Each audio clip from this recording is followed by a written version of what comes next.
Hello everybody, it's Jess here with Blessed Jess. Thank you so much for watching.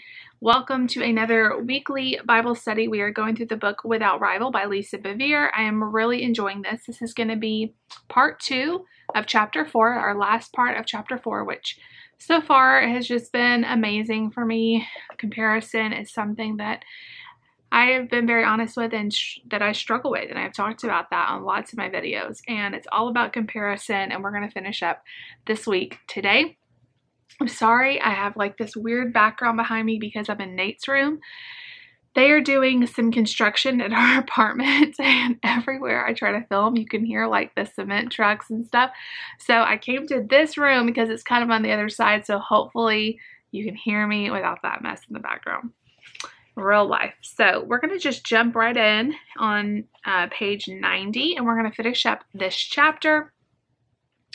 So we talked a lot about comparison and how when we compare ourselves to others, we fall short, and it's never good to compare. What about those?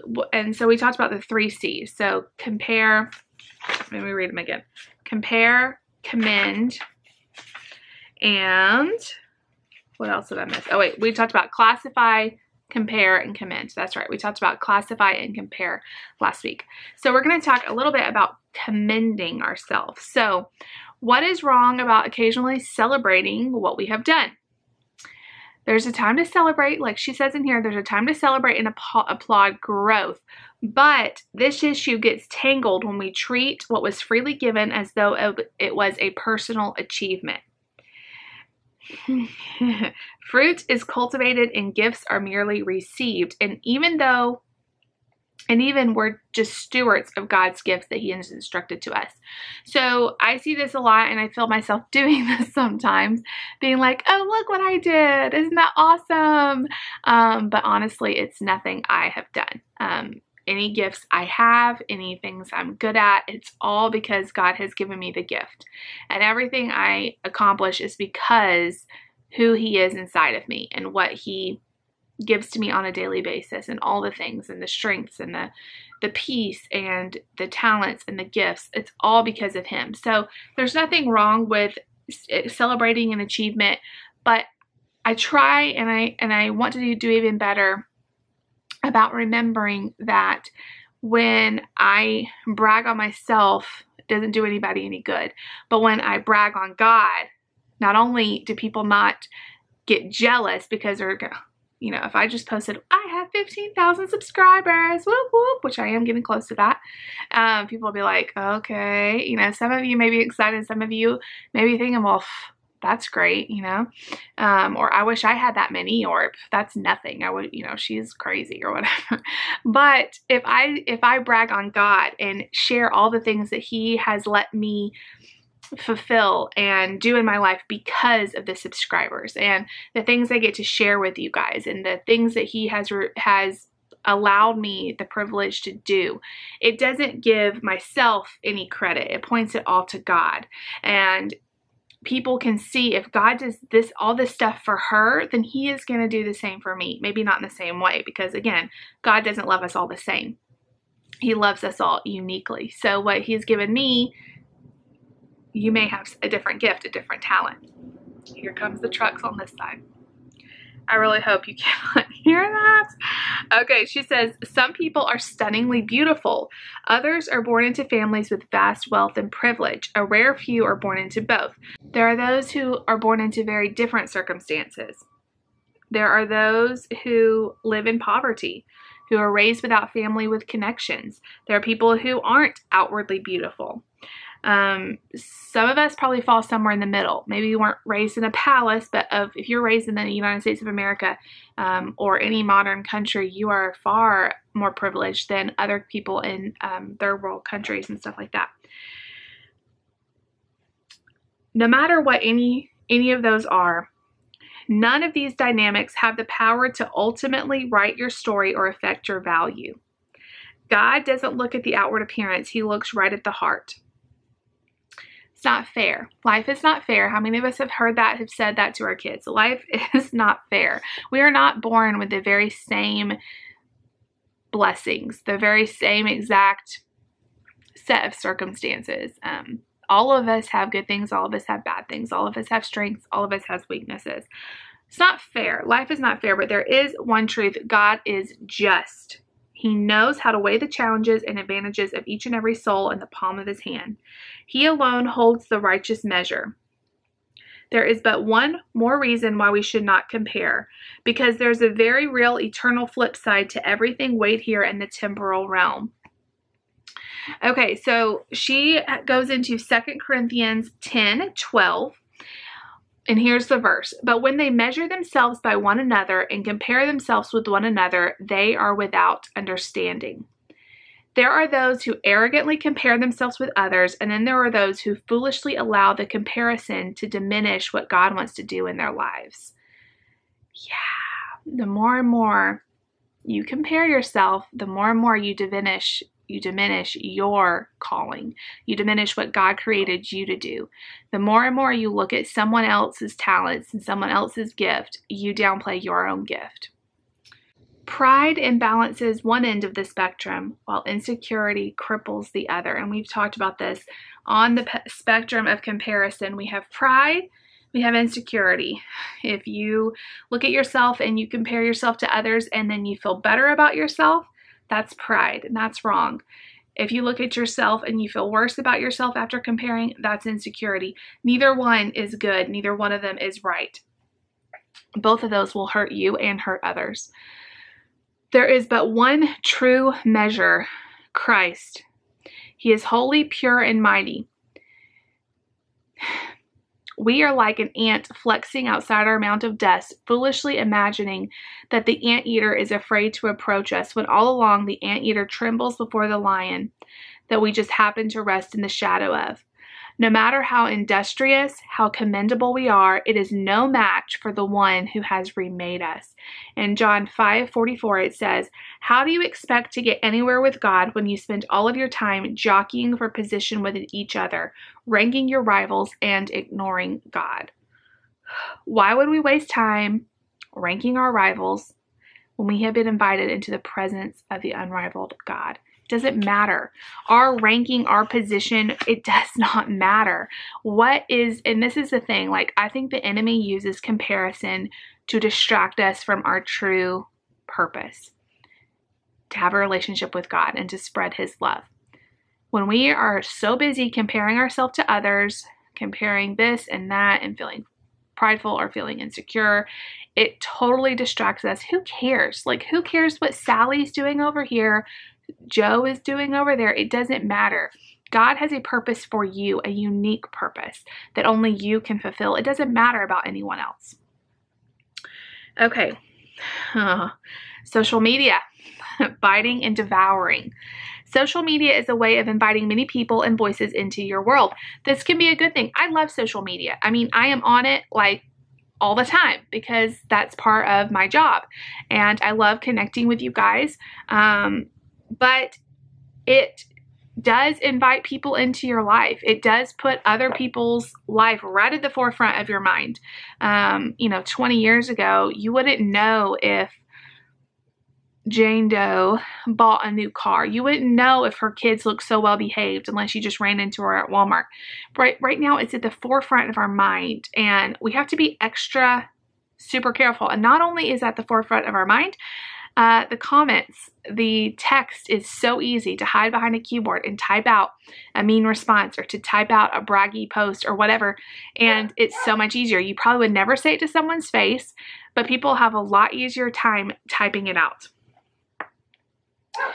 Layla's barking. We're just getting through this with all the noises. If you cannot love them, perhaps it would be better for you to put some boundaries back in place. If someone is hateful, don't answer them back in the same manner. Raise the bar. Living under grace does not give us license to be rude to one another. It does not say you shall compare your neighbor with yourself and make sure you always come out ahead. So this is just a good rule to live at. If someone is negative to you and is hurtful to you, just delete them on Facebook. Delete them. Don't give them another thought. Don't let it ruin your day. If someone says something mean to you, either Don't answer them at all, because all they want is attention. Just delete them and move on, and don't harbor any thoughts. Just, what I like to say is, that person must be really having a bad day, and then just drop it. You know, just drop it and move on.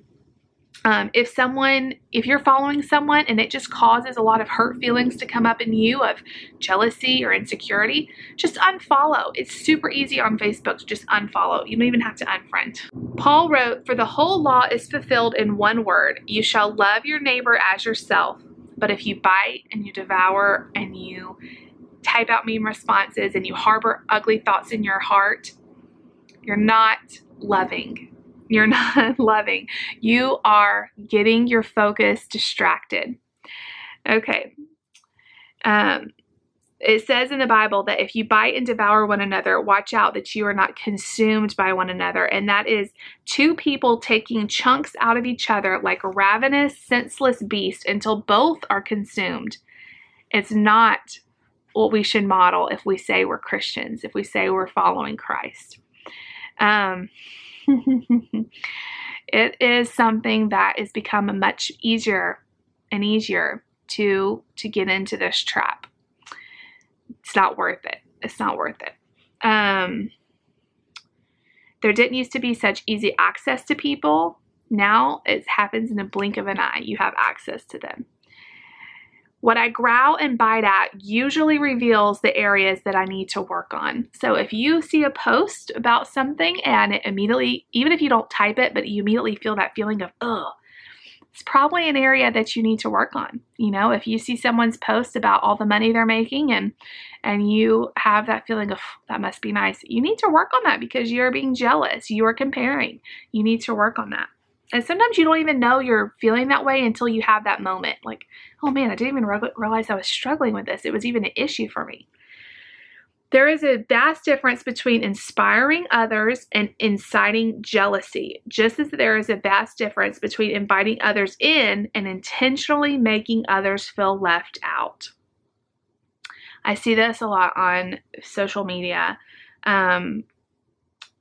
Sometimes our bragginess and, you know, it can become kind of cliquish. And I always hate when I see the cliquey kind of groups forming because it's hard to get into those groups. If you see a group on social media and they're tagging all their friends, or this happens a lot on Instagram with me where I see a lot of other YouTubers and they're tagging all their friends. I don't have a lot of YouTube friends. I have a very small handful that I consider actual friends. And I think it's because, and I talked about this, and I'm talking about it more because it's kind of just been the issue I've been dealing with the last few months.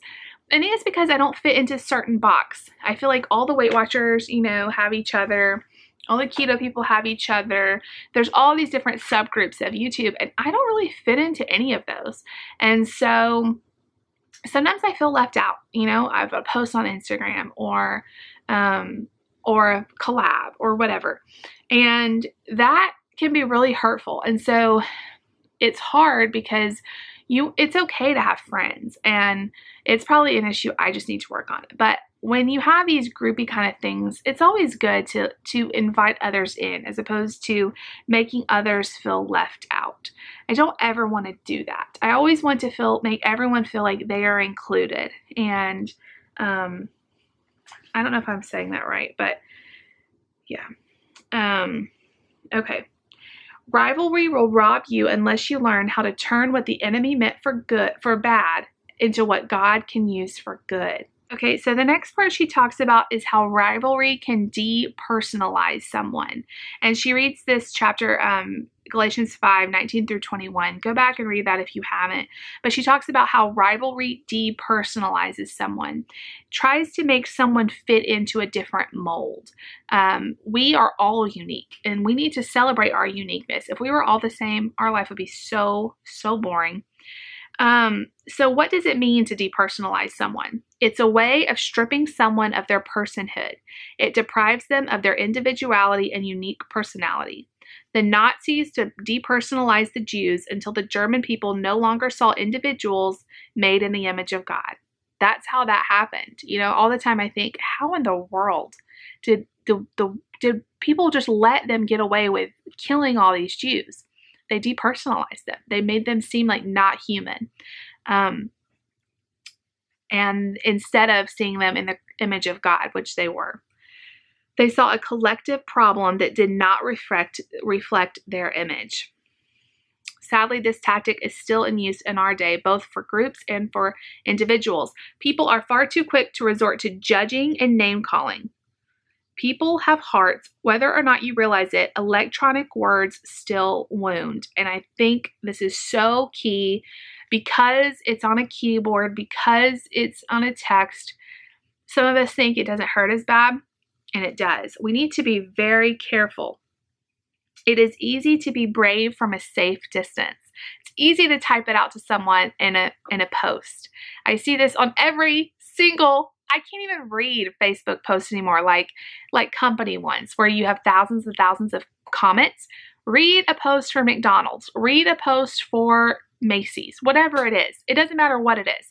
There will be so much ugliness in the comments about anything. I mean, about anything. And people fighting with each other. It is absolute craziness. Now, you wouldn't go up probably to someone and say something to them to their face, but you feel safe because you're at home in your room with your computer and you kind of don't even think about it.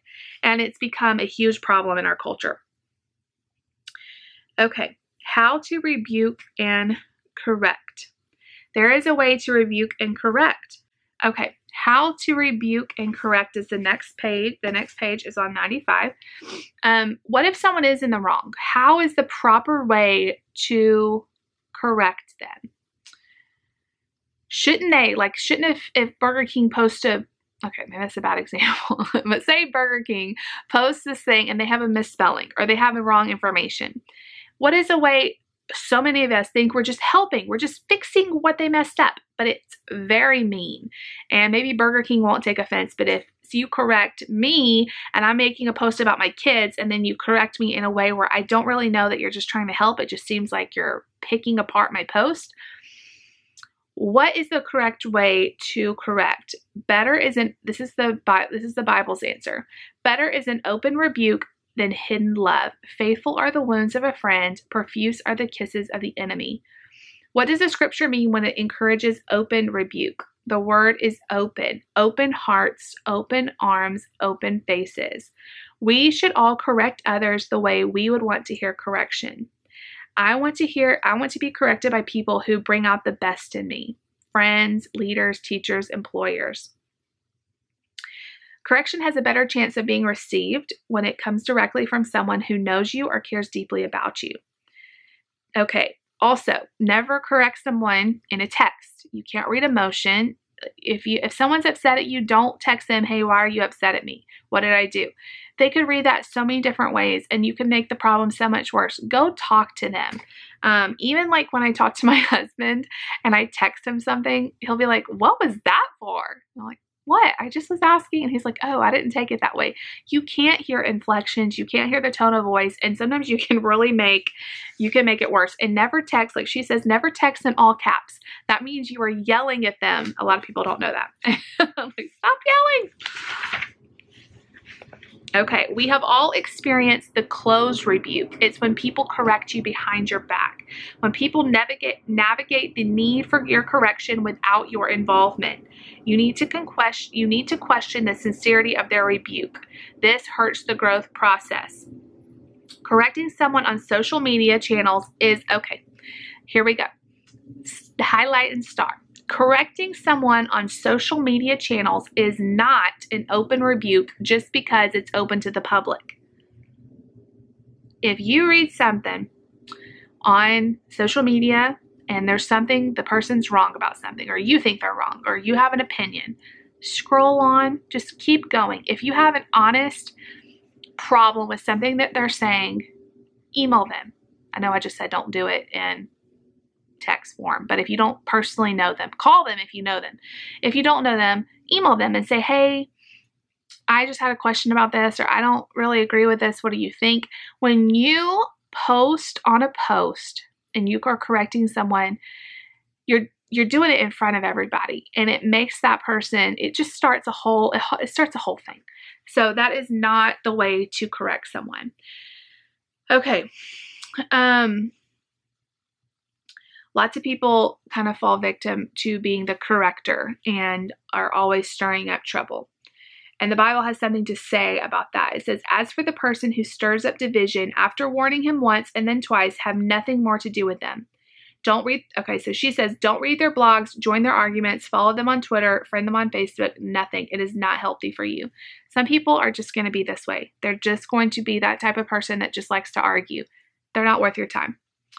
Okay, she says, as I have moved through my life, my friends have become fewer and truer. My friends show me who I want to be, while my enemies reveal who I don't want to be. If someone is always attacking you, there's a problem within themselves. You don't want to turn into that, so don't fight back at them. Okay. So here are some discussion questions. I don't know that I'm going to read any of these because I kind of want you guys to answer personally. What areas of your life is comparison robbing your joy? And this is kind of the thought I want to leave you with. What area of your life are you comparing yourself and it's robbing you of your joy? Are you comparing your kids? Are you comparing your house? Are you comparing the way you look? Are you comparing yourself? I do all of these, by the way.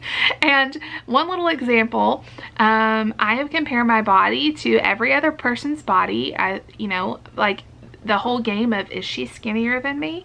Have we all played that? Like you see someone, you're like, is she thinner than me? Am I that big or am I that small? It's not good. You are not, it's not healthy. You are beautiful the way you are. And I have really this month been focusing on loving myself, loving my body for who God made me to be. He did not make me to be a size 2.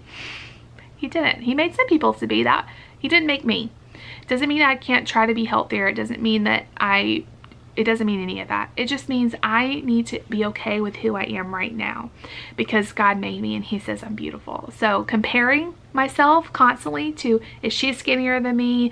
Why is that diet working for her? I wonder if it would work for me. All of that stuff, stop it. If you're comparing your job, your calling, your house, your finances, your husband, whatever it is, stop comparing because it's going to rob you of the joy for today. Is social media inspiring or inciting you? What steps can you take to make sure it is a constructive influence? If social media is making you compare more and feel insecure more or feel prideful more, maybe you need to take a break. Maybe you need to unfollow some people. Maybe you need to have like a limit to, I'm going to be on social media for this amount of minutes and then I'm going to get off. That's something you can only answer for yourself, but I would encourage you that unfriend those people who are constantly arguing. Unfriend those people who are negative. And even if you don't want to unfriend them, unfollow them where you don't have to see it. Okay, so that's where we're going to end, and I hope this chapter made sense. It's a lot of like subcategories of comparison for this week, but it's something that is super important to me. I feel like I could write a whole book on comparison because, like I said, it's something I've dealt with my whole life, and it's something that has robbed many years of my life. And it's something that I don't want to struggle with anymore. And I'm really trying to acknowledge it and know it exists, and then I can know how to handle it. And the way I handle it is I just have to celebrate who God made me to be. And I also want to celebrate who God made you to be, because he did not make you to be like me. He made you to be like you. And that is amazing. So next week, we're going to move on to chapter 5. I have not read it yet, so I am not sure where to, okay. It's another short chapter though, so we should be able to divide it into just half. So I'm going to tell you guys to read page 99 through, let's just say 99 through 109. 99 through 109. And next week we're going to be talking about when you're seen as a rival. It's going to be getting good, you guys. When you're seen as a rival, have you ever had those situations in your life? Because I certainly have, and let's see how to handle it. But we're going to close this out in prayer. I really hope you guys enjoyed this week. Brought to you in Nate's Room. Dear Lord Jesus, thank you so much for this beautiful day that you have created. Thank you so much that we are created in the image of you, Lord. And I just pray that every single person watching this would this week spend time just realizing that they are made uniquely and that is a beautiful thing. I just pray that they would stop comparing their situation, their bodies, their finances, any of the things. I just pray that they would stop comparing it, God. I just pray that they would walk in their uniqueness and realize that you love them uniquely and that they are not in comparison with anyone. Please go with them this week. Protect them. God bless them. In your name, amen. All right, you guys, I love you so much. I hope you enjoyed watching. Make sure if you like this video, share it. I always want to grow this video. It's my most important one that I do every single week. So definitely share it with your friends. If you have a girlfriend that could benefit from this, it's not too late. I'll have the book link down below, as well as the 2 months free from Scribed. If you want to listen to the audiobook, love audiobooks. You can have it on while you're doing other things and you can still listen. It's also Lisa reading it. I have 2 months free. If you want it, I'll link it down below. If you like this video, give it a big thumbs up. Leave me a comment down below. Please subscribe if you're new. I would love to have you a part of my YouTube family. And I'll see you guys all next time. Bye.